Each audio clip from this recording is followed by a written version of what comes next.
ओम मुनित्रयं नमस्कृत्य तदुक्तिः परिभाव्य च वैयाकरणसिद्धान्तकौमुदीयं विरच्यते। सर्वेभ्यः श्रोतृभ्यः नमः। अस्माभिः गतपाठे यद्यत् पठितं तद् एकवारं स्मरामः। वयं वैयाकरणसिद्धान्तकौमुदी इत्याख्यस्य ग्रन्थस्य संज्ञाप्रकरणे भवामः। अस्मिन् प्रकरणे अस्य प्रकरणस्य गतपाठः अस्माकं क्रमे गतपाठः यः प्रवृत्तः सः 43 पाठः प्रवृत्तः। तस्मिन् 43 पाठे अस्माभिः तत्र नवेति विभाषा इति सूत्रमादाय किञ्चन चिन्तनं कृतम्। तत्र विभाषाः त्रिविधाः भवन्ति। वस्तुतः अत्र याः पठिताः अस्मिन् प्रसङ्गे ताः त्रिविधाः व्याख्यात्रा उक्ताः।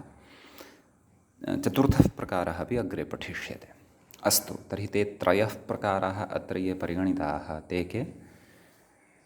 प्राप्तविभाषा, अप्राप्तविभाषा, उभयत्र विभाषा च इति। तत्र कस्मिंश्चित् विधाने प्राप्ते या विभाषा आरभ्यते सा विभाषा प्राप्तविभाषा, कस्मिंश्चित् विधाने अप्राप्ते या परिभाषा आरभ्यते सा परिभाषा अप्राप्तविभाषा। तत्र कस्मिंश्चित् विधाने प्राप्ते अपि कस्मिंश्चित् विधाने अप्राप्ते अपि, नाम प्राप्ते अप्राप्ते उभयथापि या विभाषा आरभ्यते सा विभाषा उभयत्र विभाषा इति भवति, अथवा प्राप्ता प्राप्तविभाषा भवति इति अस्माभिः पठितं। तत्र प्राप्तविभाषायाः उदाहरणम् अस्माभिः दृष्टं। वर्णाश्रमेतरे वर्णाश्रमेतराः इति विकल्पेन उदाहरणद्वयम्। अप्राप्तविभाषायाः उदाहरणम् अस्माभिः दृष्टं। तीयस्य ङित्सूपसङ्ख्यानं, विभाषा तीयस्य ङित्सूपसङ्ख्यानम् इति वार्तिकद्वारा तत्र द्वितीयस्मै द्वितीयाय इत्यत्र वार्तिकद्वारा विकल्पेन सर्वनामसंज्ञया रूपद्वयस्य अस्माभिः प्राप्तिः कृता इति विषयद्वयम् अस्माभिः तत्र नाम उदाहरणत्वेन, नाम प्राप्तविभाषायाः उदाहरणम् अप्राप्तविभाषायाः च उदाहरणं दृष्टं। तत्र उभयत्र विभाषायाः अपि पठनम् अस्माभिः आरब्धम् आसीत्। उभयत्र विभाषा तत्र यद्यपि अन्यानि अपि उभयत्र विभाषासम्बन्धीनि बहूनि सूत्राणि अग्रे आगमिष्यन्ति, परन्तु उभयत्र विभाषासम्बद्धं यत् सूत्रम् अस्माभिः अत्र स्वीकृतं वर्तते सरलतया अवगमनाय, तत् सूत्रं भवति विभाषाश्वेः इति। तस्य च सूत्रस्य अस्माभिः सामान्येन अर्थः दृष्टः। तत्र व्याख्यात्रापि उक्तं, श्वेतेः लिटि यङि च सम्प्रसारणविभाषा इयं, नाम सम्प्रसारणं यद्भवति तद्विभाषया भवतु, नाम विभाषा भवतु इति, नाम विकल्पेन भवतु इति तत्र तदर्थम् इदं सूत्रं वर्तते। तर्हि इदं सूत्रम् अथवा एषा विभाषा कथम् उभयत्र विभाषा भवति इति तत्र यदि अस्माभिः सम्यक्तया ज्ञानं कर्तव्यं तर्हि तदर्थं टु ओष्वि इति धातुः यः स्वीकृतः, गतपाठे भवतां सविधे सः धातुः उपस्थापितः आसीत्। टु ओष्वि गतिवृद्ध्योः इति तस्य श्वि इति अवशिष्यते। तस्य लिट् लकारे अस्माभिः नाम यानि रूपाणि सन्ति तानि रूपाणि सम्यक्तया भवद्भिः विलिख्य आनेयानि, तेषां लिट् लकारे विकल्पेन रूपाणि भवन्ति, तानि रूपाणि भवद्भिः स्मर्तव्यानि अथवा विलिख्य पुरतः स्थापनीयानि इति किञ्चन कार्यम् अपि भवतां कृते दत्तम् आसीत्। यद्यपि ये श्रद्धया भवत्सु श्रोतारः, यद्यपि सर्वेपि श्रोतारः श्रद्धालवः एव, परन्तु व्याकरणज्ञानम् अर्जनीयम् इति येषां मनीषा वर्तते, ते प्रतिदिनं पाठश्रवणानन्तरं तत्र मया किं किं पठितं, कियद् ज्ञातं, कियद् आसादितम् इति आत्मनः मूल्याङ्कनम् अवश्यं कुर्युः। तेन कश्चन लाभः भवताम् एव। अस्तु, अत्र तु मया विशिष्य एतत् कार्यं किमर्थं भवतां कृते दत्तम् आसीत्, यत् अग्रिमः यः विचारः इदानीम् आरप्स्यते तस्य विचारस्य अवगमनाय तत्र इदम् अपेक्षितम् एव अस्ति। समीचीनम्। अस्तु, एवं तर्हि वयं यानि रूपाणि सन्ति, श्वी धातोः लिट् लकारे यानि रूपाणि सन्ति तानि रूपाणि एकवारं स्मरामः, पश्यामः। तत्र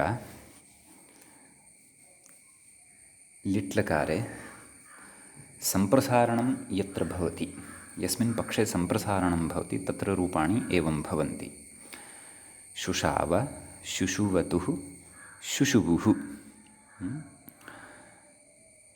इति प्रथमपुरुषः। मध्यमपुरुषः शुशविथ, शुशुवथुः, शुशुव इति मध्यमपुरुषः। उत्तमपुरुषे शुशाव, शुशुविम, शुशुविव, शुशुविम इति।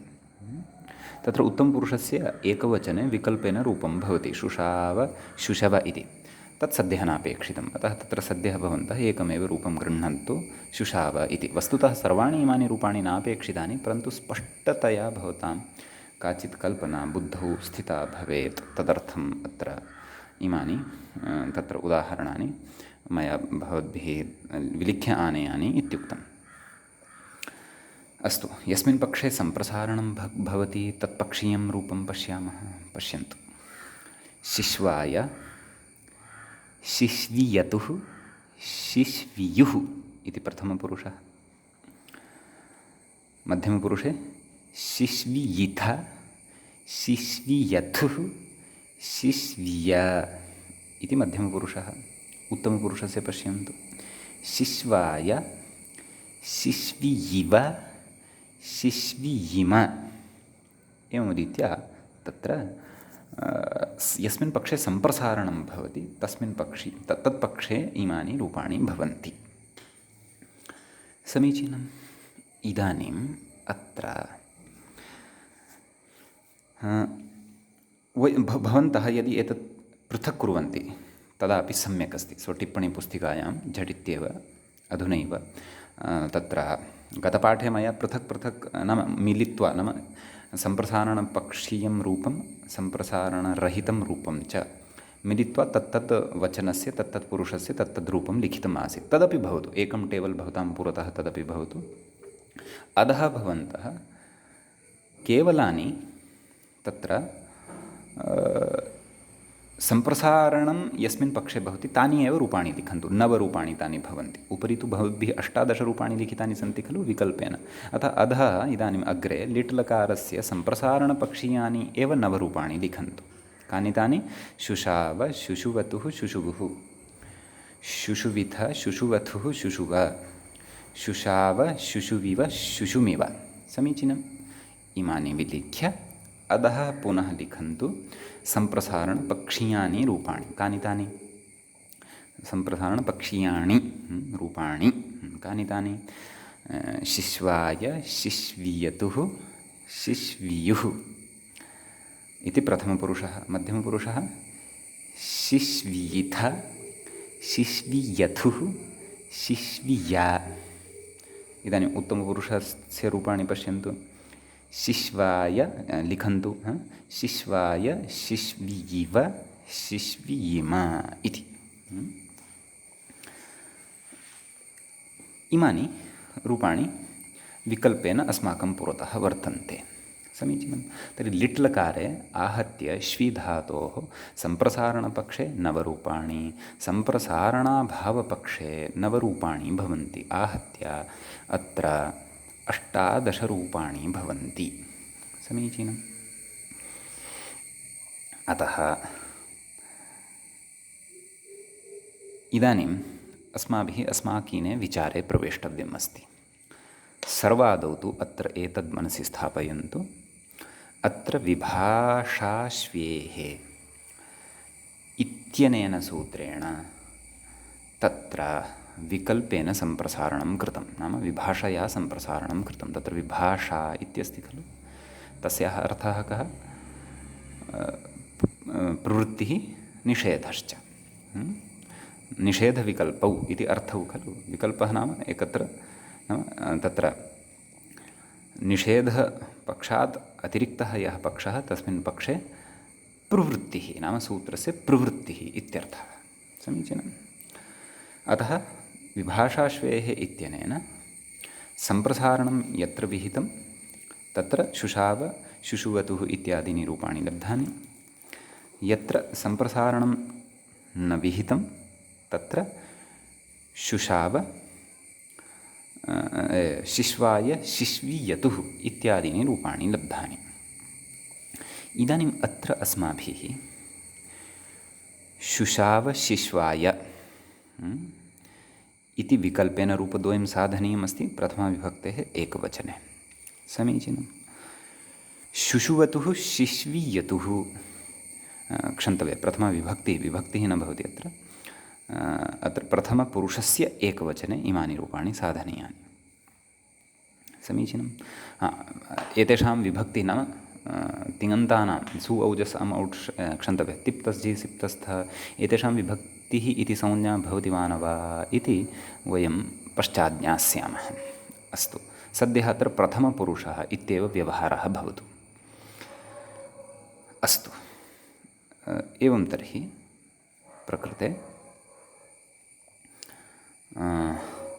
तत्र शुशाव शिश्वाय इति रूपद्वयं यद्विकल्पेन सिद्ध्यति, विकल्पः अपि कस्य? सम्प्रसारणस्य विकल्पः इति रूपद्वयम् अस्माभिः साधनीयं। शुशुवतुः शिश्वीयतुः इति च रूपद्वयम् अस्माभिः साधनीयं। समीचीनम्। आदौ अनयोः प्रक्रिया ज्ञातव्या, सर्वेषां प्रक्रिया ज्ञातव्या इति अहं न वदामि सद्यः, परन्तु अन्यानि यानि अस्माभिः रूपाणि लिखितानि तत्र परिचयः भवतु कश्चन, नाम इमानि सम्प्रसारणपक्षीयाणि रूपाणि, इमानि च असम्प्रसारणपक्षीयाणि रूपाणि इति कश्चन परिचयः अस्माकं बुद्धौ भवतु। एतदर्थं तत्र तानि सर्वाणि अपि रूपाणि मया लेखितानि। अस्तु, एवं तर्हि शुशाव इति साधयामः। तत्र श्वी इति धातुः अस्ति खलु, लिट् लकारः, परोक्षे लिट् इति एकं सूत्रं पठिष्यते। का स्थितिः जाता? भवन्तः अपेक्षामनुभवन्ति चेत् एतां रूपसिद्धिमपि द्वित्राणां रूपाणां बिन्दुशः स्थूलबिन्दून् लेखितुं शक्नुवन्ति, स्पष्टता भविष्यति। आम्, श्वी लिट्, लिट् लकारः विहितः खलु, धातुः कः? टु ओश्वी, तस्य किम् अवशिष्यते? श्वी इति। तर्हि श्वी लिट्, लिटः स्थाने तिप्, तिप्तश्चि सिप्तस्थ इति सूत्रं श्रुतं स्यात् भवद्भिः। का स्थितिः जायते? श्वी ति, तिपः ति अवशिष्यते, तिपः स्थाने णल् विधीयते, श्वी णल्, णलः अ इति अवशिष्यते। समीचीनम्। अतः अत्र का स्थितिः जायते? श्वी आ। समीचीनम्। इदानीम् अत्र नाम अस्माभिः धातोः सम्प्रसारणं कर्तव्यम् अस्ति। अत्र सम्प्रसारणं यद्वर्तते तत् अप्राप्तं वर्तते। वयं किं पठन्तः स्मः? एषा परिभाषा प्राप्ता प्राप्तपरिभाषा वर्तते इति पठन्तः स्मः वयम् इत्यपि बुद्धौ स्थापनीयं। प्राप्ता प्राप्तविभाषा नाम कस्मिंश्चिद् विधौ अप्राप्ते अपि एषा परिभाषा भवति, कस्मिंश्चिद् विधौ प्राप्ते अपि एषा परिभाषा आरब्धा भवति। समीचीनं। तर्हि अत्र किं क्रियते? तत्र श्वी णल् णलः अ अवशिष्यते, णकारस्य इति संज्ञा भवति, लकारस्यापि इति संज्ञा भवति, अ इति अवशेषः भवति। श्वी अ इत्यवस्थायां तत्र सम्प्रसारणं कर्तव्यं वर्तते। कस्य? श्वी इत्यत्र विद्यमानः यः व तस्य स्थाने उ इति सम्प्रसारणं भवति। इतः पूर्वं तत्र अष्टाध्याय्यां सूत्रं पठ्यते वचि स्वपि यजादीनां किति इति। वचि स्वपि यजादीनां किति इति सूत्रं किं कथयति? नाम वचि स्वपि यजादयः सन्ति ये धातवः, एवं किल, तेभ्यः यदा कश्चन कित् प्रत्ययः परतः भवति तदा तेषां धातूनां सम्प्रसारणं भवति इति। समीचीनं। पश्यन्तु, अष्टाध्याय्यां षष्ठस्य अध्यायस्य प्रथमे पादे 15 सूत्रं भवति वचि स्वपि यजादीनां किति इति। वयं यत् सूत्रम् अत्र पठन्तः स्मः, नाम विभाषाश्वेः इति यदस्माभिः उभयत्र विभाषात्वेन स्वीकृतं वर्तते सूत्रं, तद् 30 सूत्रं वर्तते। अतः प्राक्तनं सूत्रं किं वर्तते? वचि स्वपि यजादीनां किति। तत् सूत्रं किं कथयति इति सामान्येन अस्माभिः बुद्धौ स्थापनीयं। तत् सूत्रं कथयति वचि स्वप्योः यजादीनां च, नाम वचि धातुः, स्वपि धातुः, अपि च गणपाठे अपि अवान्तरगणः एकः क्रियते, नाम गणपाठस्य मध्ये अपि एकः लघुगणः क्रियते, सः गणः यजादिगणः। यजादीनां च सम्प्रसारणं स्यात् किति, नाम कित् प्रत्ययः यदा परतः भवति तदा वचि स्वपि यजादीनां धातूनां सम्प्रसारणं भवति इति तस्य सूत्रस्य अर्थः। एषः यः धातुः अस्ति खलु, श्वी इति धातुः, सः धातुः यजादि धातुः वर्तते। यजादिगणे पठितः धातुः वर्तते। गणपाठे, नाम गणपाठे एव तत्र भूवादयः ये गणाः वर्तन्ते तेषु गणेषु एव अवान्तरगणः एकः यजादिगणः इति मया उक्तमेव। अतः तस्मिन् गणपाठे एषः श्वी इति धातुः पठ्यते, परन्तु नाम तर्हि एषः श्वी धातुः यजादिः अपि अस्ति इत्यर्थः। समीचीनं। परन्तु एषः धातुः यजादिगणे पठितः इति कृत्वा, एवं खलु, यजादिगणे एषः धातुः पठितः इति कृत्वा अत्र सम्प्रसारणं तेन अप्राप्तम् अस्ति। कुतः अप्राप्तम् अस्ति? यतः तत्सूत्रं किति परतः एव सम्प्रसारणं करोति। नाम एतेभ्यः धातुभ्यः, केभ्यः? वचि स्वपि यजादि, यजादयः सन्ति ये धातवः, अस्माकं सविधे च वर्तते यः धातुः यजादिः धातुः, नाम यजादिगणपठितः धातुः श्वी धातुः, तस्मात् परतः कश्चन कित् प्रत्ययः अपेक्षितः। कित् नाम ककारः इत् संज्ञकः यस्य सः कित्।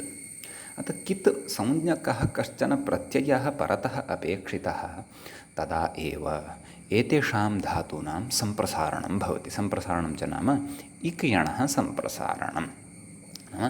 तत्र यणवर्णस्य स्थाने इक् इति यः आदेशः भवति तत् सम्प्रसारणम् इति उच्यते। तदपि अग्रे पठिष्यते। अस्तु, एवं तर्हि तत्र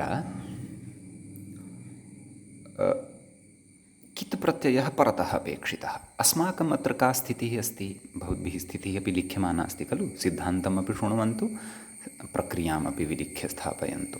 सिद्धान्तकौमुद्यां विषयद्वयमपि युगपत् प्रचलति। अत्र प्रक्रिया अपि प्रचलति, सिद्धान्तोऽपि प्रचलति। वस्तुतः प्रक्रियाग्रन्थः एषः, परन्तु सिद्धान्तसहितः प्रक्रियाग्रन्थः एषः।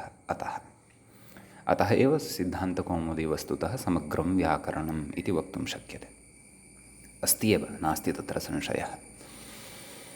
अस्तु, एवं तर्हि परन्तु एकमेकं विषयं यदि अवधानेन शृण्वन्ति निश्चयेन जानन्तु अल्पेन कालेन कौमुदीं पठित्वा पण्डितः भवति जनः, तत्र नास्ति सन्देहः। परन्तु अष्टाध्यायीं स्वीकृत्य एव, अष्टाध्यायीं त्यक्त्वा तु पण्डितः न भवति, भ्रष्टः भवति इति अनुभवाः सन्ति, अस्माकं लोके दृष्टाः सन्ति बहवः तादृशाः। अस्तु,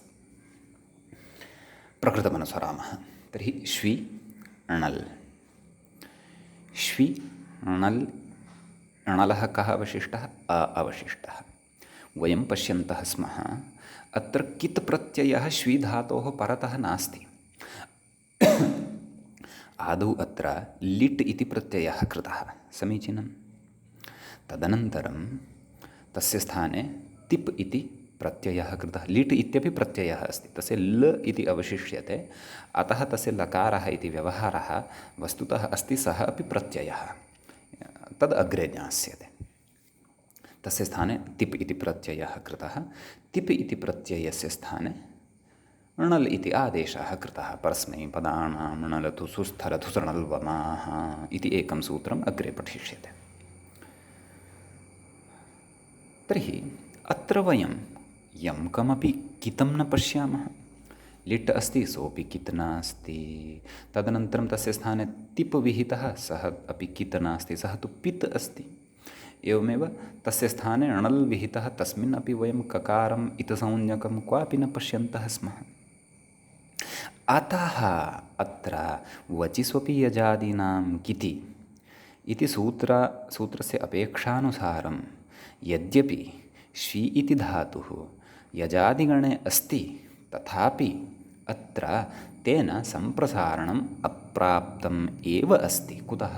यतः परतः, नाम श्वी इत्यस्मात् परतः तत्र कित् प्रत्ययः नास्ति। अतः अत्र सम्प्रसारणम् अप्राप्तं वर्तते। समीचीनम्। अतः अप्राप्ते सम्प्रसारणे एषा विभाषा आरभ्यते, विभाषा श्वेः इति। अतः अप्राप्ते सम्प्रसारणे एतया किं क्रियते?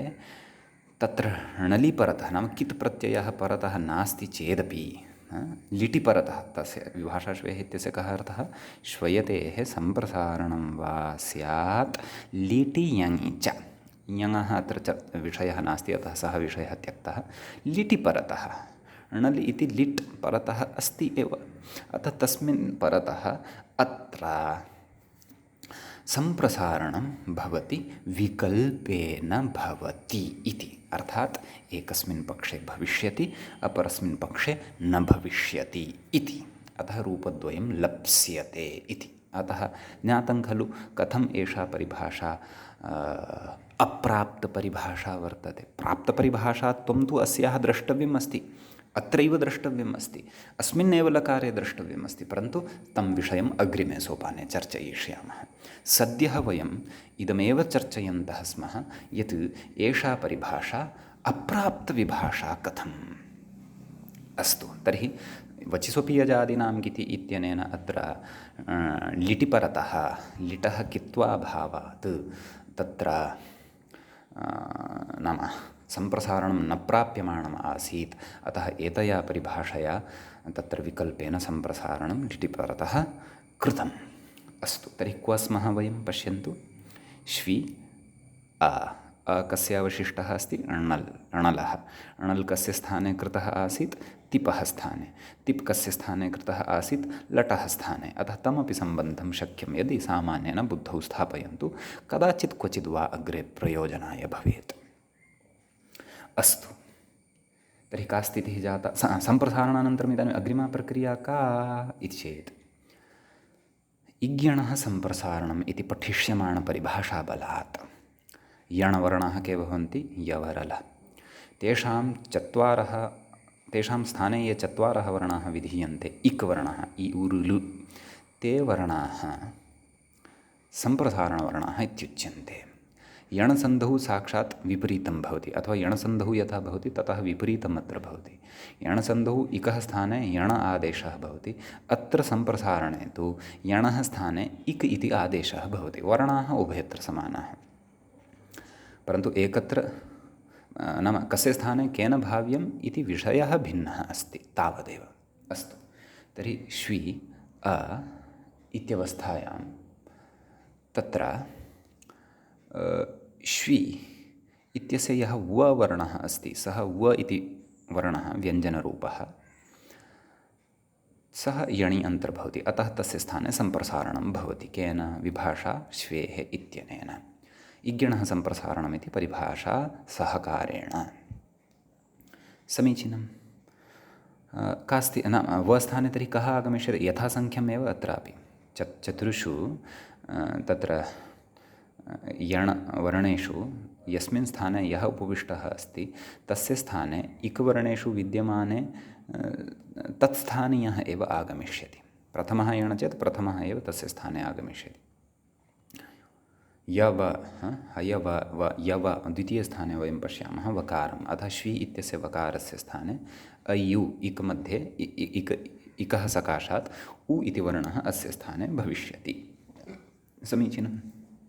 अतः का स्थितिः भविष्यति? श व स्थाने उ इ इकारः तु तथैव अस्ति खलु, वकारानन्तरं यः विद्यमानः इकारः स तु तथैव स्थास्यति। अतः श उ इ मेलनेन शु इ इति षकारः उकारे मिलितश्चेत् शु इ अ नाम अणलः अ अपि अवशिष्टः अस्ति। इदानीम् अत्र एकं सूत्रम् अस्माभिः अग्रिमेषु प्रकरणेषु पठिष्यते, सम्प्रसारणाच्च इति। सम्प्रसारणाच्च इत्यनेन सूत्रेण तत्र उ इ अनयोः पूर्वरूपसन्धिः क्रियते, पूर्वरूप एकादेशः क्रियते। अतः पूर्वं कः अस्ति उभयोः मध्ये? उ इति अस्ति, अतः उकारस्य इकारस्य च स्थाने द्वयोः अपि स्थाने उ इत्येव भवति। समीचीनम्। अतः किं जातं? शु अ इति जातं। शु अ इत्यवस्थायां ततः वस्तुतः तदनन्तरम् अत्र द्वित्वं भवति। समीचीनं। केन? लिटिधातोरनभ्यासस्य। समीचीनं। यद्यपि द्वित्वम् आदौ भवति, परन्तु अत्र द्वित्वात् अपि पूर्वं सम्प्रसारणमेव भवति। कथं भवति तत्तु वयं तत्र तिङन्तप्रक्रियां यदा पठिष्यामः तत्र विस्तरेण ज्ञास्यामः। अस्तु। तर्हि अत्र शु अ इति स्थितिः अस्ति। शु अ इत्यवस्थायां ततः द्वित्वं लिटिधातोरनभ्यासस्य इति एकं सूत्रम् अग्रे पठिष्यते, तेन द्वित्वं शु शु अ। शु शु अ इत्यवस्थायाम् इदानीं तत्र अचोण्यणिति एकं सूत्रं, तेन सूत्रेण णिति णलि परतः णलः कः अवशिष्टः अस्ति? अ इति अवशिष्टः अस्ति खलु, सः णित्। कुतः? ण इति यस्य सः णित्, तस्य णकारः इति संज्ञकः आसीत्, यस्य लोपः जातः इति संज्ञत्वात्। अतः तादृशे णिति परतः अत्र द्वितीयः यः शु इति अस्ति वर्णः तस्य उ स्थाने वृद्धिः भवति, औ इति वर्णः आगच्छति। का स्थितिः जायते? शु शौ अ। शु शौ अ इत्यवस्थायां शौ इत्यस्य यः औ इति वर्णः वर्तते तस्य औ इति वर्णस्य स्थाने आव् इति आदेशः भवति।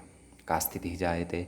शु श आव् अ मेलनेन आहत्य शुशाव इति रूपं सिद्धं भवति। समीचीनम्। इदानीं व्याख्यायाः मूलं पश्यन्तु। अग्रिमं रूपं किं दत्तं तत्र? शिश्वाय। यद्यपि एषः आरम्भे वक्तुं विस्मृतवान्, चतुश्चत्वारिंशस्य पाठस्य विषयः एषः आरब्धः वर्तते। यद्यपि अस्माभिः तत्र व्याख्यायां तत्र लिटिषु श्वाय शिश्वाय शुशुवतुः शिश्वीयतुः इत्याद्युदाहरणं यङिदुषो श्रूयते इति अत्र यङंशे अप्राप्तविभाषैवेयम् एतावत्पर्यन्तम् अस्माभिः बालमनोरमा व्याख्यायां पठितम् आसीत्। लिटि तु द्विवचन बहुवचनेष्वपित्सु इत्यतः तु अस्माभिः अग्रे पठनीयम् अस्ति, परन्तु ततः पठनस्य एव अग्रे यत् पठनीयम् अस्ति तस्य एव अहं भवतां मनसि आधारस्य सद्यः निर्माणं कुर्वन्नस्मि। यतः पठिष्यमाणस्य विचारस्य तत्र यस्मिन् भवने प्रवेष्टव्यमस्ति अस्माभिः विभाषाभवने, तस्य विभाषाभवनस्य यदि आधारः सुदृढः जातः तर्हि तस्य भवनस्य एकैकोऽपि प्रकोष्ठः परिचितः भविष्यति। अतः तस्य आधारस्य एव आदौ निर्माणं कुर्मः। अस्तु, भवतु। इदानीम् आगच्छन्तु द्वितीयं रूपं प्रति, यस्मिन् पक्षे सम्प्रसारणं न भवति। तत्र धातुः कः? श्वी इत्येव धातुः। रूपं किं साधनीयं तद्बुद्धौ स्थापयन्तु। शिश्वाय इति रूपं साधनीयमस्ति। समीचीनं। अस्मिन् पक्षे सम्प्रसारणं न भवति इत्यपि चिन्तयन्तु। तर्हि श्वी धातोः कः प्रत्ययः? लिट् प्रत्ययः अथवा लिट् लकारः। लिट् प्रत्ययस्य स्थाने कः प्रत्ययः? तिप् इति प्रत्ययः। तिपः स्थाने कः आदेशः? णल् इति आदेशः। णलः किम् अवशिष्यते? अ इति अवशिष्यते। समीचीनम्। इदानीम् अत्र अस्मिन् पक्षे सम्प्रसारणं न भवति। सम्प्रसारणं न भवति इति कृत्वा अत्र साक्षात् धातोः द्वित्वं भवति। का स्थितिः जायते? श्वी श्वी अ। द्वित्वं केन? लिट् धातोरनभ्यासस्य इत्यनेन सूत्रेण। तद् अग्रे पठिष्यते। का स्थितिः लब्धा? श्वी श्वी अ। श्वी श्वी अ इत्यवस्थायां तत्र श्वी इति अस्ति खलु, तस्य हलादिशेषः इत्यनेन सूत्रेण, नाम आद्यः यः श्वी वर्तते तस्य वकारस्य लोपः भवति। तत्र आदिः यः हल् स एव अवशिष्यते, द्वितीयः हल् लुप्तः भवति। नाम द्वित्वं कृतं खलु अस्माभिः, श्वी श्वी। तत्र प्रथमः श्वी इति यः समुदायः, नाम शब्दसमुदायः, तस्मिन् व्यञ्जनद्वयम् अस्ति। श इति एकं व्यञ्जनम् अस्ति, व इति एकं व्यञ्जनम् अस्ति। तत्र हलादिशेषः इत्यनेन द्वितीयं यद्व्यञ्जनं भवति व इति, तस्य लोपः भवति। सः न तिष्ठति, गच्छति। तर्हि किम् अवशिष्यते? तत्र केवलं श इत्येव अवशिष्यते। ततः परम् इकारः अपि अवशिष्यते। अतः शि इति अवशिष्यते। द्वितीयः श्वी इति तु तथैव तिष्ठति। तत्र श अपि भवति, व अपि भवति। अतः का स्थितिः जायते? शि श्वी अ। शि श्वी अ इत्यवस्थायाम् इदानीम् अचोण्यणिति इति सूत्रस्य प्रवृत्तिः भवति। यथा शुशाव इत्यत्र अस्माभिः तस्य प्रवृत्तिः दृष्टा। णल् इति यः अवशिष्टः अस्ति णलः, सः णित् इति कृत्वा अचोण्यणिति इत्यनेन सूत्रेण श्वी इत्यस्य, नाम द्वितीयस्थाने यः श्वी इति अस्ति तस्य इकारस्य वृद्धिः जायते। नाम ऐ इति वृद्धिवर्णः तस्य स्थाने आगच्छति। अतः का स्थितिः जायते? शि श्वै अ इति स्थितिः जायते। इदानीम् ऐ इत्यस्य स्थाने एचोयवायावः इत्यनेन सूत्रेण आय इति आदेशः भवति।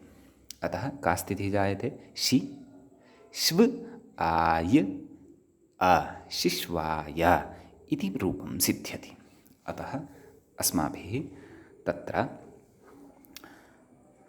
प्रथमपुरुषस्य एकवचने लिट् लकारे रूपद्वयं साधितं। तत्र विभाषाश्वेः इत्यनेन विकल्पेन सम्प्रसारणस्य विधानद्वारा। समीचीनम्। इदम् अपि च ज्ञातं यत् वचिस्वपि यजादीनां किति इत्यत्र यजादिषु यद्यपि एष धातुः अन्तर्भवति, कः? श्वी इति, तथापि णल् प्रत्ययः अथवा लिट् तिप् णल् एते सर्वेपि, वस्तुतः कश्चन एकः एव एतेषु गृह्यते, णल् इत्येव चिन्तयन्तु। एषु परतः तत्र नाम एते सर्वेपि कितः न वर्तन्ते। वस्तुतः लिट् एव ग्राह्यः। यथा लिटि परतः सम्प्रसारणम् उक्तं खलु, अत्र यः लिट् विहितः सः लिट् कित् नास्ति। लिटः स्थाने तिप् विधीयते, अतः लिट् धर्मः तिपि अपि भवति।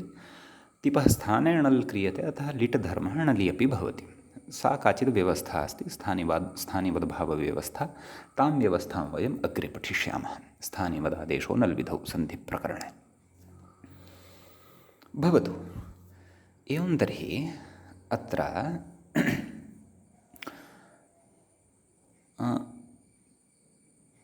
परतः कित् नास्ति, अतः वचिष्वपि यजादीनां किति इत्यनेन सम्प्रसारणम् अप्राप्तम्। अप्राप्ते एषा विभाषा आरुद्धा विभाषा श्वेः इति कृत्वा एषा परिभाषा अप्राप्तपरिभाषा अस्ति इति अस्माभिः ज्ञातं। समीचीनम्। इदानीम् अस्याः प्राप्तविभाषात्वम् अपि अस्माभिः अत्रैव द्रष्टव्यं वर्तते। परन्तु तदर्थं धातुस्तु एष एव स्वीकृतः भविष्यति, एष एव धातुः स्वीकरिष्यते, परन्तु तस्य वचनं भिन्नं स्वीकरिष्यते। द्विवचनं पश्यामः वयम्। अस्माकं पुरतः रूपाणि सन्ति, भवद्भिः लिखितानि सन्ति। तत्र सम्प्रसारणपक्षे किं रूपं मया उक्तं? शुशुवतुः इति। असम्प्रसारणपक्षे किं रूपम् उक्तं? शिश्वियतुः इति। अतः एतद् रूपद्वयम् अस्माभिः सम्यक् साधनीयम्। अस्य रूपद्वयस्य साधनायाः परम् अस्माकम् एषा स्पष्टता भविष्यति यत् अत्र नाम एषा परिभाषा कथं प्राप्तपरिभाषा अस्ति।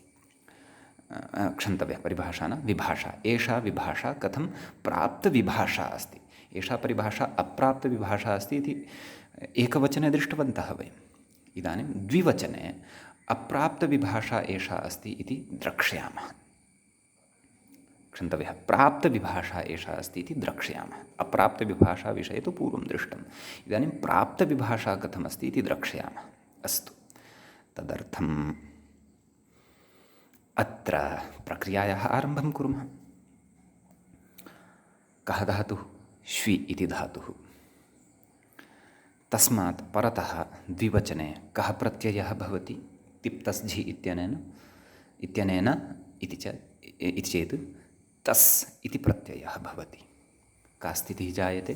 श्वि तस्। यथा तिप् स्थाने णल् इति आदेशो भवति किल, तद्वद् अस्य तसः स्थाने अपि तेनैव सूत्रेण, तेन केन? परस्मैपदानां णलथुसु स्थलथु णल्पमाः इत्यनेन सूत्रेण लीटलकारे तसः अपि पूर्वं कः आगच्छति? लिट् आगच्छति। तद् न विस्मर्तव्यं।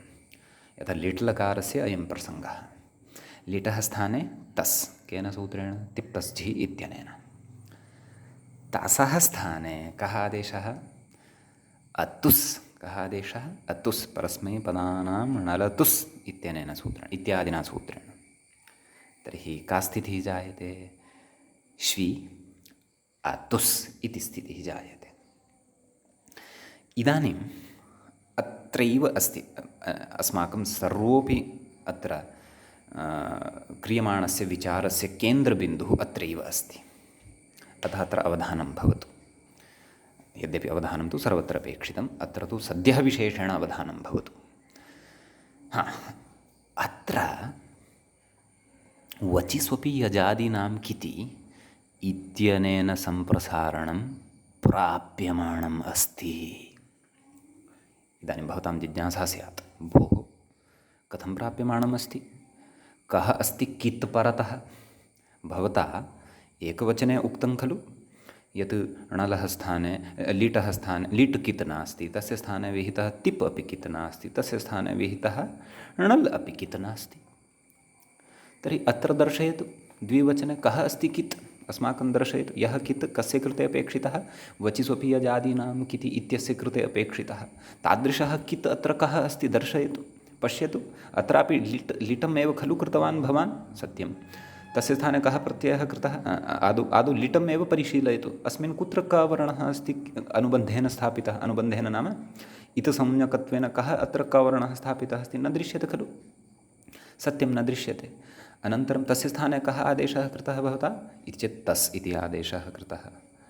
तस् इत्यस्मिन् कः वर्णः अस्ति? कित् वर्णः? बोधयतु किञ्चित्। इति चेत् सत्यं, तस्मिन्नपि कः कित् वर्णः कोऽपि नास्ति। तस्य स्थाने आदेशः विहितः भवता अतुस् इति। लिट् अतुस् इत्यवस्था क्षन्तव्यः, श्वी अतुस् इत्यवस्थायां भवान् कथयति वचिस्वपि यजादीनां किति इत्यनेन सूत्रेण सम्प्रसारणं भवति। कथम्? अतुस् अपि कित् नास्ति खलु इति चेत् सत्यं भोः मित्रमणे, भवता सम्यगेव चिन्तितं, परन्तु भवान् अग्रे गत्वा एकं सूत्रं पठिष्यति। किं सूत्रम्? असंयोगा लिट्कित् इति। तत्र प्रथमाध्यायस्य द्वितीयपादस्य एव सूत्रम् अग्रे गत्वा भवान् पठिष्यति। समीचीनं। तत्र भवान् पठिष्यति असंयोगात् नाम तादृशः धातुः यस्य धातोः अन्ते संयोगः नास्ति। यथा अस्माकं सविधे श्वी इति धातुः वर्तते, अस्य अन्ते संयोगः नास्ति, अस्य अन्ते तु स्वरः वर्तते इ इति। तस्मात् परतः यः, ध्यानेन शृणोतु, तस्मात् परतः यः अपित् लिट् अस्ति, अपित् अर्थात् न पित् अपित्, अपित् लिट् यः अस्ति सः कित्वद् भवति। समीचीनं। तत्र लिट् लकारः अस्ति, तस्मिन् लकारे नवप्रत्ययाः भवन्ति, तेपि लिट् नाम एते प्रत्ययाः यस्मिन् लकारे विधीयन्ते अथवा यस्य लकारस्य स्थाने विधीयन्ते तल्लकारनाम्ना एव एतेषामपि व्यवहारः भवति। अर्थात् लिटः स्थाने तिप्तस्थि सिप्तस्थ मिव्वस् मस्, एते नवप्रत्ययाः यदा लिटः स्थाने क्रियमाणाः भवन्ति तदा एते अपि लिट् नाम्ना एव व्यवह्रियन्ते। एतेषु केचन पितः वर्तन्ते, केचन अपितः वर्तन्ते। पितः के वर्तन्ते इति चेत् प्रथमपुरुषस्य एकवचने तिप्, तिप् प श्रूयते खलु तत्र प, सः, अतः तिप् इति पित् वर्तते। द्विवचनस्य मध्यमपुरुषस्य एकवचने सिप्, तस्यापि पकारः इति संज्ञकः वर्तते, अतः सः अपि पित् वर्तते। उत्तमपुरुषस्य एकवचने कः वर्तते इति चेत् मिप्, तस्यापि पकारस्य इति संज्ञा भवति, अतः सः अपि पित् अस्ति। अवशिष्टाः के कति च इति चेत् तत्र षट् अवशिष्टाः के। प्रथमपुरुषस्य द्विवचनं बहुवचनम्, अर्थात् तस् झि। मध्यमपुरुषस्य द्विवचनं बहुवचनम्, अर्थात् थस्थ। उत्तमपुरुषस्य द्विवचनं बहुवचनम्, अर्थात् वस्मस्। एते अपितः सन्ति, न पित् येषां ते अपितः। अतः असंयोगा लिट् कित् इति किं कथयति तत्र किञ्चित् अवधानं करोतु। यद्यपि विस्तरेण भवान् अग्रे पठिष्यति भो मित्रमणे एतत् सूत्रं, परन्तु अत्र किञ्चित् अवधानं करोतु। अत्र असंयोगा लिट् कथयति नाम यस्य धातोः अन्ते संयोगः नास्ति ततः परतः नाम ततः परे यदि तत्र लिट् अपित् वर्तते, पित् न अपित् लिट् यदि अस्ति तस्य कित्वत्वातिदेशः क्रियते। नाम सः कित् न भवति, परन्तु तस्मिन् किद्वद् भावः आरोप्यते, सः अतिदेशः इत्युच्यते। अतिदेशसूत्रम् अग्रे पठिष्यते, सद्यः प्रसङ्गवशात् चर्च्यमानं वर्तते। एवं किल। अतः पश्यन्तु, प्रथमपुरुषस्य एकवचने, मध्यपुरुषस्य एकवचने, उत्तमपुरुषस्य एकवचने तु एषः लिट् अथवा लिटः स्थाने विहितः तिप्वाणल्वा एषः कित्वत् न भवति। कुतः? असंयोगा लिट् कित् इत्यनेन अपित् लिट् एव कित्वत् उच्यते। समीचीनम्। अतः द्विवचने तु यः लिट् वर्तते तस्य स्थाने च यः तस् वर्तते, तस्य स्थाने च यः अतुस् वर्तते, यतः एते सर्वेपि लिट् नाम्ना एव व्यवह्रियन्ते। आदेशः अपि स्थानिनः नाम्ना एव व्यवह्रियन्ते, अग्रे पठिष्यते विस्तरेण। अतः अत्र विद्यमानः लिट् नाम कुत्र विद्यमानः? द्विवचने यत्र वयं स्मः। बहुवचने अपि चिन्तनीयं, परन्तु अस्माभिः प्राधान्येन द्विवचने एव अत्र चिन्तनं करिष्यते। तदाधारेण अन्यत्रापि एवमेव अवगन्तव्यम् इति उक्त्वा वयम् अग्रे गमिष्यामः। अस्तु, तर्हि द्विवचने का स्थितिः अस्ति? श्वी अतुस् इत्यवस्थायाम् एषः अतुस् अपित् लिट् वर्तते इति कृत्वा संयोगा लिट् कित् इत्यनेन सूत्रेण अस्मिन् किद्वद्भावः आरोप्यते। नाम किद्वद्भावः नाम यः नाम कित् नास्ति परन्तु कित्वत् सः क्रियते। किमर्थं क्रियते? तत्र प्रयोजनानि बहूनि सन्ति, अग्रे पठिष्यन्ते, विशिष्य तिङन्ताधिकारे पठिष्यते। एवं तर्हि अतुस् कित् सम्पन्नः अतः असंयोगाल् कित् इत्यनेन अत्र सम्प्रसारणं प्राप्तं, परन्तु नित्यतया प्राप्तं, परन्तु नित्यतया सम्प्रसारणम् अत्र नापेक्ष्यते। अत्र तु सम्प्रसारणं विकल्पेन एव अपेक्ष्यते इति कृत्वा अत्र विभाषा आरभ्यते। का विभाषा? सा विभाषा श्वेः इति। वचसोपि इत्यस्य सूत्रस्य नित्यतया प्राप्ते, नाम अस्मिन् सूत्रे नित्यतया प्राप्ते विभाषा श्वे इति विकल्पार्थम् आरब्धा विभाषा इति कृत्वा एषा विभाषा प्राप्तविभाषा अस्ति। अतः किति अतुसि परतः अपि अथवा किति लीटि परतः अपि विकल्पेन तत्र सम्प्रसारणं भवतु। एकस्मिन् पक्षे सम्प्रसारणं भवतु, अपरस्मिन् पक्षे सम्प्रसारणं न भवतु, विकल्पेन रूपं तत्रापि अपेक्षितमेव अस्ति इति कृत्वा समीचीनम्। अस्तु, तर्हि द्विवचने इदानीं सम्प्रसारणपक्षीयं रूपं साधयामः। का स्थितिः वर्तते? श्वी अतुस् सम्प्रसारणं कुर्मः। यथा शुषाव इत्यत्र कृतं वकारस्य उ श उ इ अतुस् सम्प्रसारणाच्च पूर्वरूपम्। इकारः उकारस्यैव रूपं गृह्णाति। श उ अतुस् शु अतुस् इति स्थितिः जाता, एवं खलु?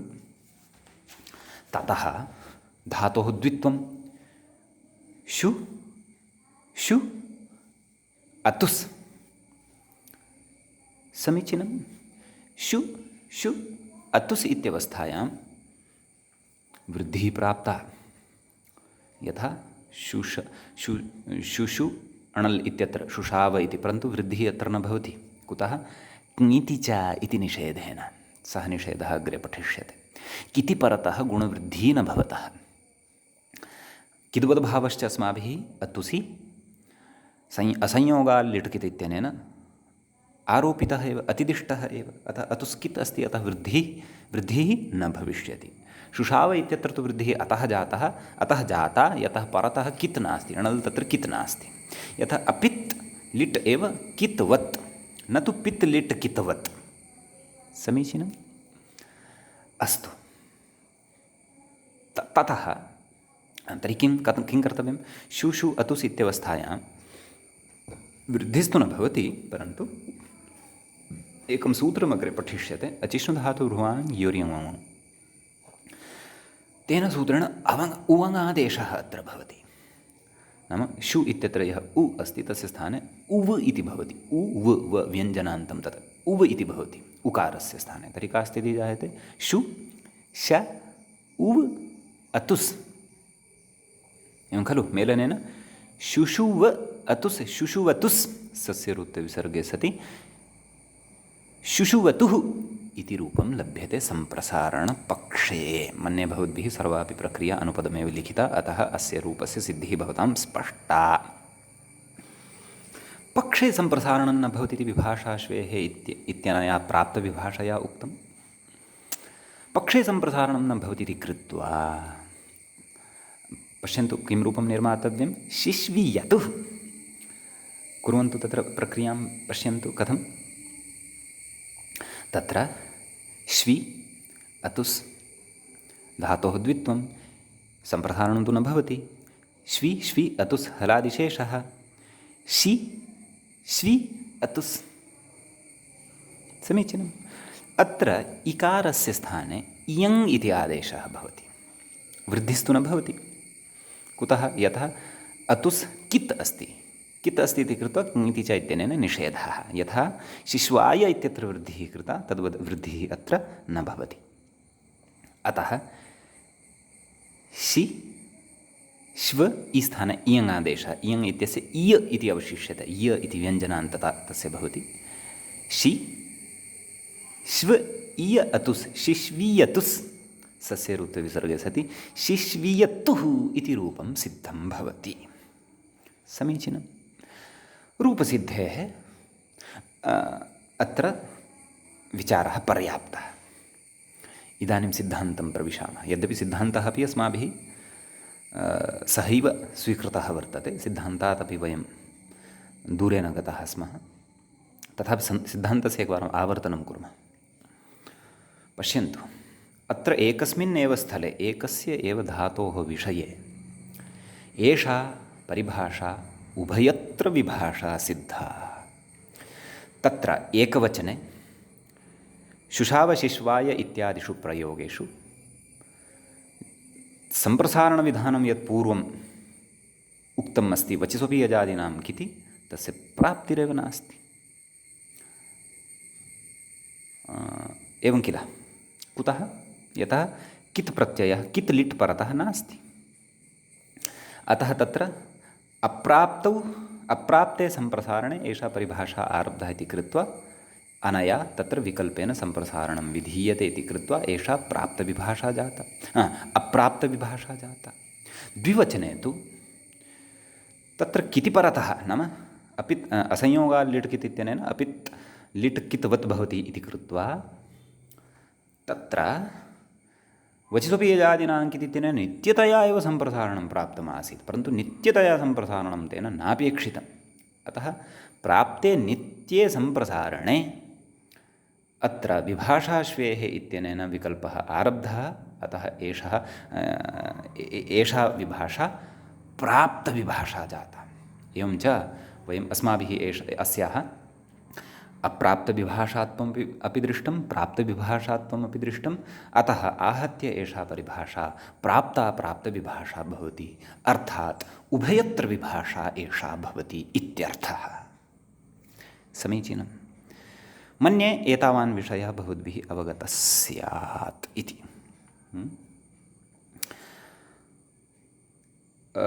इदानीम् आगच्छन्तु व्याख्यां प्रति। अपि च तत्र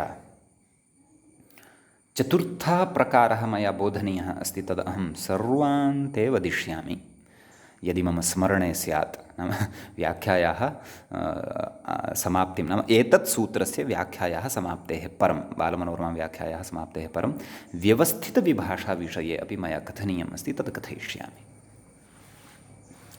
भवतु। सामान्येन यदि अहं कदाचित् विस्मृतिं गच्छेयम् अपि तर्हि भवन्तः एतत् स्मरन्तु।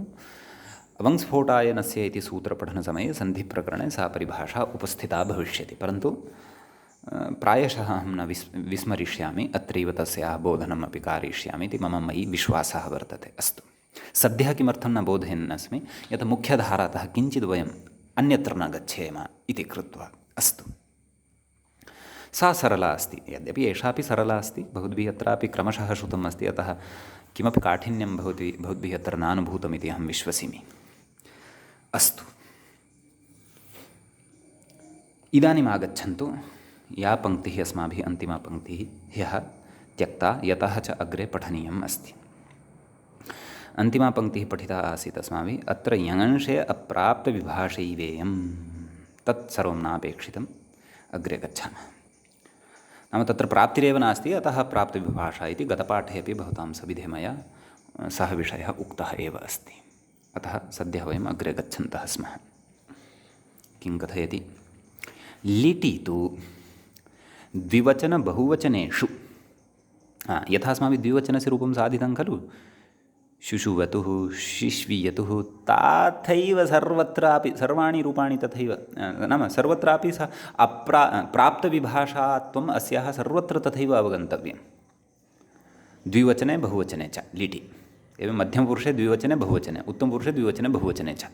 तानि रूपाणि भवतां पुरतः सन्ति, तेषां सर्वेषां तु रूपसिद्धिम् अत्र वयं न द्रक्ष्यामः, न च द्रष्टुं शक्नुमः, न च तेषां सर्वेषां रूपाणां रूपसिद्धेः औचित्यम् अत्र अस्त्यपि।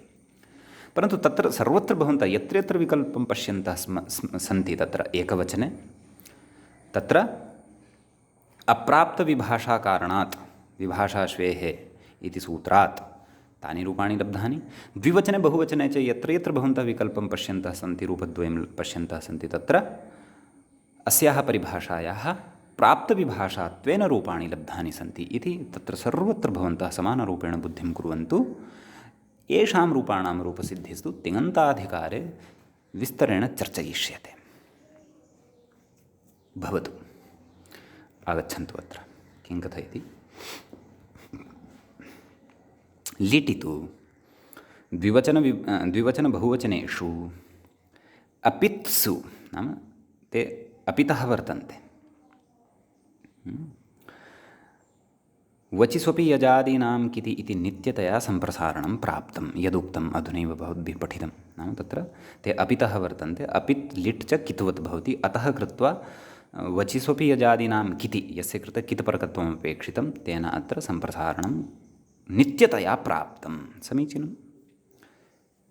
अग्रे कथयति। पित्सु तु नाम मिपि परतः सिपि परतः क्षन्तव्यः तिपि परतः मिपि परतः तिपि परतः सिपि परतः मिपि परतश्च। पित्सु तु एकवचनेषु, नाम पितः एकवचने एव लभ्यन्ते इति कृत्वा एकवचनेषु इति उक्तं। सम्प्रसारणं न प्राप्तमेव। ते तत्र तु सम्प्रसारणं न प्राप्तमेव। कथं न प्राप्तं तत्सर्वं भवन्तः श्रुतवन्तः सन्ति, तदग्रेपि कथयन्नस्ति। किं कथयति पश्यन्तु। असंयोगाल्लिटकित् इति कित्वस्य अपित्स्वेव प्रवृत्तेः। असंयोगाल्लिटकित् इत्यनेन कित्वम् अपिताम् एव विधीयते, न तु पिताम्।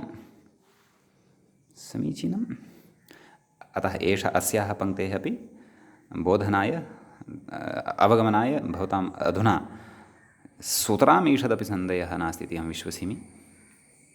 अग्रे एवञ्च प्राप्ते अप्राप्ते च आरम्भात्, नाम एकत्र प्राप्तिः वर्तते वचिस्वपि यजादीनां किति इत्यस्य, अपरत्र अप्राप्तिः वर्तते। अतः प्राप्ते अप्राप्ते च एवं किल। किं कथयति। आरम्भात् नाम प्राप्ते अपि आरम्भात् अप्राप्ते अपि आरम्भात् विभाषाश्वेः इति उभयत्र विभाषा इति स्थितिः। नाम एषा विभाषा उभयत्र विभाषा भवति इति इत्यर्थः। समीचीनम्। अत्र च वस्तुतः उभयत्र विभाषायाः स्वरूपस्य अवगमनाय एतावान् विषयः पर्याप्तः अस्ति। समीचीनम्। इतः अग्रे यः विषयः कथ्यमानः वर्तते सः विषयः उदग्रन्थस्थः वर्तते, प्रौढग्रन्थस्थः वर्तते। परन्तु भवद्भिः एतावत्पर्यन्तं यदि विषयः जागरूकतया उपस्थितबुद्ध्या श्रुतः तर्हि अग्रिमस्य इतः परं नाम इतः अग्रिमस्य विषयस्य अवगमने अपि भवतां क्लेशो नैव भविष्यति। अपि च कदाचित् किं भवति, यदा कश्चन बोधयिता बोधयन् भवति तदा ते विचाराः सरलतया बुद्धौ प्रविशन्तः इव भान्ति, परन्तु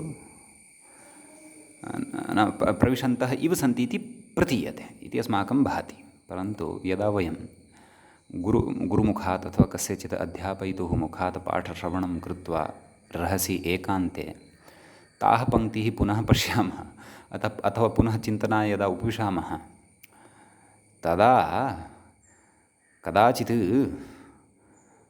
भ्रमः अपि भवितुम् अर्हति। अतः तादृशभ्रमे किं कर्तव्यं, पुनः पुनः पठनीयं। पुनः पुनः पठनेन सः विचारः दृढः भवति। पुनः पुनः पठनीयं नाम पुनः पुनः चिन्तनं कर्तव्यम् इत्येव मम अभिप्रायः। यथा शास्त्रं चिन्तनाधीनं, यः चिन्तनं करोति तस्य अधीने शास्त्रं तिष्ठति। येन चिन्तनं च श्रमसाध्यं, बुद्धिः उपस्थिता अपेक्षिता भवति, संयमितं जीवनम् अपेक्षितं भवति, संयमिता दिनचर्या अपेक्षिता भवति।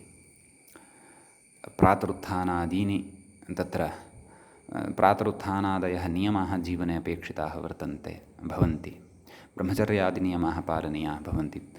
सः एव चिरं यावत् चिन्तनं कर्तुं प्रभवेत्। अन्यथा चिन्तनं यथा क्षेत्रे कार्यकरणं भवति तदपेक्षया क्लिष्टं भवति। कस्मिंश्चित् सरले कार्ये तु अस्माकं सामान्येन बुद्धिः प्रवृत्ता भवति, परन्तु यदा कस्यचित् विषयस्य गभीरं चिन्तनं बुद्ध्याः सम्यक् समग्रया शक्त्या अस्माभिः बुद्ध्याः प्रयोगः कर्तव्यः भवति कस्मैचित् चिन्तनाय, तदा कियान् श्रमः भवति इति तं श्रमं स एव जानाति यः तथा श्रमं करोति। अतः निश्चयेन भवन्तः अपि एतं श्रमं करिष्यन्ति इति अहं विश्वसिमि। भवतु इतः परम् उद्ग्रन्थस्थः विषयः यः व्याख्यायाम् उपन्यस्तः वर्तते तं विषयं वयम् अग्रिमे पाठे पठिष्यामः। अद्यतनपाठः अत्रैव उपसंह्रियते, अत्रैव मङ्गलं क्रियते। मुनित्रयं नमस्कृत्य तदुक्तिः परिभाव्य च वैयाकरणसिद्धान्तकौमुदीयं विरच्यते। सर्वेभ्यः श्रोतृभ्यः नमः। एवं च संज्ञाप्रकरणस्यास्य 44 पाठः अयं समाप्तिं गतः। नमः सर्वेभ्यः श्रोतृभ्यः।